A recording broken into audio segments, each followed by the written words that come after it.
నిన్న వచ్చేసరికి జేఎన్టీజీబీ 2-1 BTech results declare చేసింది. ఒకవేళ మీరు ఫెయిల్ అయ్యి ఉంటే రీవాల్యుయేషన్ కానీ రీకౌంటింగ్ కానీ ఛాలెంజ్ వాల్యుయేషన్ కానీ పెట్టుకోవాలనుకుంటే 10th జూలై 2025 లాస్ట్ డేట్ అండి. పోల్ కండక్ట్ చేశాను, పేపర్ వాల్యుయేషన్ ఎలా జరిగిందని ఖచ్చితంగా పోల్ చేయండి. అయితే ఇక మిగిలింది ఏంటి 1112 బీటెక్ రిజల్ట్స్. సో ఈ పేపర్ వాల్యుయేషన్ ఎలా జరుగుతుంది ఏంటి దీని గురించి చెప్తాను రిజల్ట్స్ ఎప్పుడు. ముందుగా అయితే ఇంతవరకు ఛానల్ సబ్స్క్రైబ్ చేసుకుని వాళ్ళు ఎవరు ఉంటే సబ్స్క్రైబ్ చేసుకోండి, వీడియోని లైక్ చేయండి, షేర్ చేయండి. మీకు ఏమైనా డౌట్స్ ఉంటే కాల్ మీ 4 ద్వారా కాల్ చేయండి. ఇక తెలుగు ఇంజనీరింగ్ ఎడిషన్ టెలిగ్రామ్ ఛానల్లో సబ్స్క్రైబ్ చేసుకోండి. టాపిక్లో వెళితే ఏంట్రా బాబు అంటే 1112 బీటెక్ పేపర్ వాల్యుయేషన్ అయితే జరుగుతూ ఉన్నదండి.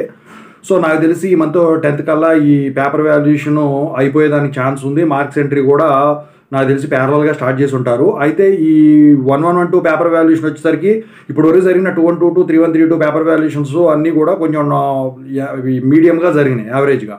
అయితే ఇక ఈ 1112 మాత్రం కొంచెం స్ట్రిక్ట్గానే ఉంటుందండి. ఎందుకంటే ఇది బేసిక్స్ వాళ్ళు చేసే పేపర్ వాల్యుయేషన్ ఉంటుంది. ముఖ్యంగా మ్యాథ్స్ లాంటి సబ్జెక్టు, మ్యాథమెటికల్ లాంటి సబ్జెక్టు ఉన్న కోర్ సబ్జెక్ట్స్ ఇలాంటివి కొంచెం టఫ్గా జరుగుతాయి. అయితే ఈ రిజల్ట్స్ వచ్చేసరికి ఈ మంత్ ఎండింగ్ అని కూడా నేను అన్న, కానీ మంత్ 20 కల్లా 1112 బీటెక్ రిజల్ట్స్ 12 బీటెక్ కానీ 11 బీటెక్ కానీ ఏదో ఒకటి రిలీజ్ అవుతుంది. ఒకవేళ 2 రిలీజ్ చేశారంటే అది మీ అదృష్టం అని అంటే అనుకోవాలి, మార్క్స్ ఎంట్రీ పూర్తి అయినట్టే లెక్క. ఓకేనా, ఇదండి.